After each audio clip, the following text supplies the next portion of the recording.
Imagine this: a family gathering in the quiet hills of Connecticut.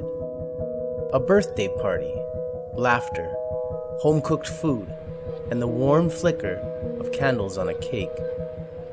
Someone picks up a camcorder, the new toy of the late 1980s, and they begin to record. It should have been nothing more than a simple memory of an ordinary night. But what the camera captured instead was something no one was ever meant to see. This is the McPherson Tape, a piece of found footage that has haunted those who have dared to watch it. Officially, it's just a film, a low-budget project made by a young filmmaker. That's what they tell us, but for those who believe the footage is real, it's the most chilling evidence of alien abduction ever caught on tape. The video shows a family's final night, recorded moment by moment, until their world is consumed by something impossible. The grainy quality, the chaotic camera work, the panicked voices, it all feels too real.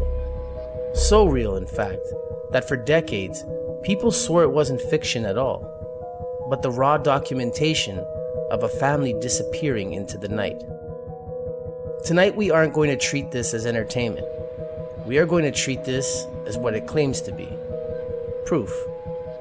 The birthday party was real, the events were real, and the tape you are about to learn about is the only surviving evidence of what happened to the McPherson family. The birthday that turned to terror. It began with something so innocent. On November 8, 1983, the McPherson family gathered in their remote Connecticut home to celebrate a young girl's 5th birthday. The camera, handheld, shaky, with the distinctive VHS buzz of the time, pans across the room. We see the table cluttered with gifts, half-eaten food, and the kind of decorations you'd find in any small-town party store. The mood is joyful, casual, completely normal. There's teasing among the brothers, soft laughter from the mother, the glow of a family just being together. This is what makes the footage so unsettling. The ordinariness of it all. But then, in the middle of the simple night, something strange appears in the sky. Lights. At first, the family thinks it's a power surge when the electricity flickers. They step outside, the camera following, to check the breaker. But what they find instead are orbs of light floating above a tree line. The footage shakes, the zoom trying to capture what the naked eye can barely process. There, in the distance, are lights, moving in ways no aircraft should move. Jerky, unnatural, precise. Then a flash, and suddenly, the lights vanish. The family tries to laugh it off. Maybe a helicopter, maybe a plane, but unease sets in. The voices become quieter, more cautious. And though they don't know it yet, the tape has already captured the last moments of normalcy they will ever have. The McPherson birthday would not end with cake and laughter. It would end with something breaking into their home. The encounter in the woods. Curiosity drives the brothers outside again. With flashlights in hand, they move towards the woods at the edge of their property. The camera is still rolling. Their boots crunch against the leaves. Their voices are hushed now, whispers swallowed by the night. And then the camera catches it. A figure, small, thin, and pale. The light from the flashlight reveals elongated limbs and a head too large for its body. Black, unblinking eyes reflect back. For a split second, the figure freezes. Then it moves quick, vanishing into the darkness. Panic spreads. The brothers argue in hushed tones, their voices cracking with fear. One insists they've just seen a trespasser. Another whispers the word no one wants to say. Alien. The camera jerks and shakes as they retreat toward the house, and not before capturing more movement among the trees. Not one figure, not two, but 3. Back inside, the family locks the doors and draws the curtains. The atmosphere shifts from curiosity to sheer terror. They whisper about calling the police, but out here, in the middle of nowhere, who would reach them in time? The tape lingers on faces, pale, frightened, caught between disbelief and dread. The child cries in the background, asking what's happening. No one has an answer. The footage makes one thing clear. Whatever was outside, it was watching them, and it wasn't friendly. Trapped inside. The next portion of the tape is the most disturbing. It documents the family barricading themselves inside their own home. Furniture is pushed against doors. Curtains are pinned shut. Lights flicker on and off as the power struggles to hold. But the camera doesn't lie. Shadows move outside the windows. Figures pass by, their movements slow and deliberate, as if circling a house. At times, one of them lingers too close, and you can see the outline of its face. Emotionless, almost curious.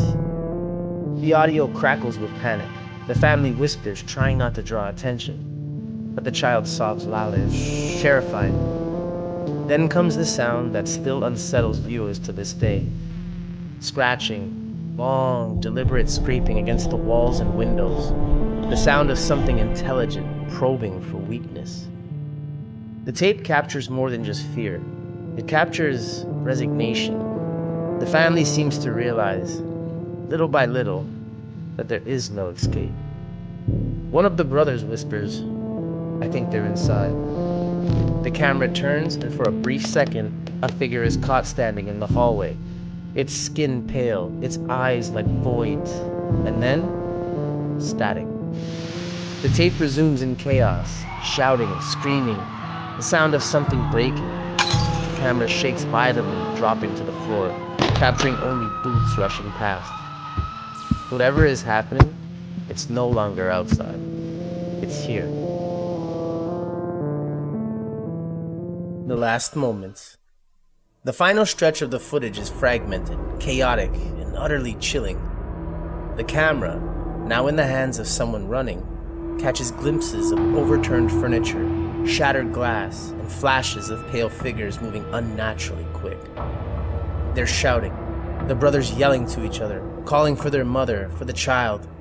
The audio cuts in and out, distorted with static, but fragments remain. Don't look at them. Keep her quiet. Oh God, they're in the room. At one point, the tape captures a figure up close. Its face fills the frame. Gray skin, black eyes, no mouth visible. The image is so raw, so unpolished, that even skeptics admit it feels like genuine footage, not a staged effect. Then, silence. The camera is left recording on the floor, tilted at an angle. We see boots, then nothing. Just the flicker of a light bulb overhead in the background faintly. A child cries one last time, and then, quiet. The tape cuts to static. No one in the footage was ever seen again. That tape shouldn't exist. For years, the McPherson Tapes circulated quietly, whispered about among UFO researchers, and passed from hand to hand on VHS. To some, it was dismissed as a hoax. Too strange, too raw, too unbelievable. But to others, this was undeniable proof. What makes the tape so haunting is its authenticity. The shaky camera work, the awkward conversations, the way the actors, if they were actors, never seemed to slip out of character. There were no special effects, no dramatic lighting, just the raw chaos of a family under siege. The strange part, the original master copy of the tape is said to have been lost in a fire. Only bootleg VHS recordings survived, adding to the legend. Some say this was no accident, that the destruction of the master was deliberate, an attempt to erase real evidence. Even today, the footage has a cursed reputation. Some who watch it report feeling uneasy, as though the tape itself carries an energy, a lingering echo of what it captured. Others believe the government covered it up, burying the truth under the label of fiction.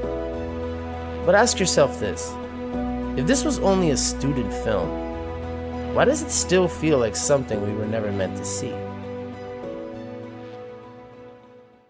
The McPherson tape is remembered as one of the earliest examples of a found footage horror.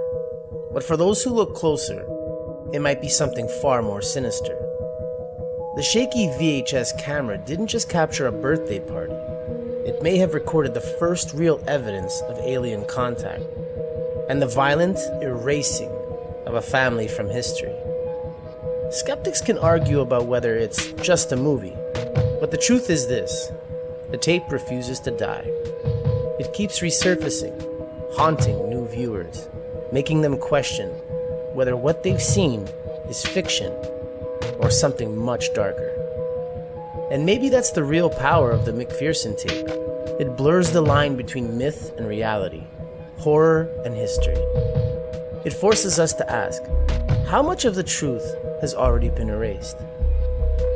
If you found yourself unsettled by this story, then make sure you like this video, subscribe, and hit the bell so you never miss the hidden truths we uncover. Share this with someone who believes they know what's real, and watch them question everything. And as always, don't forget to look beyond the fog.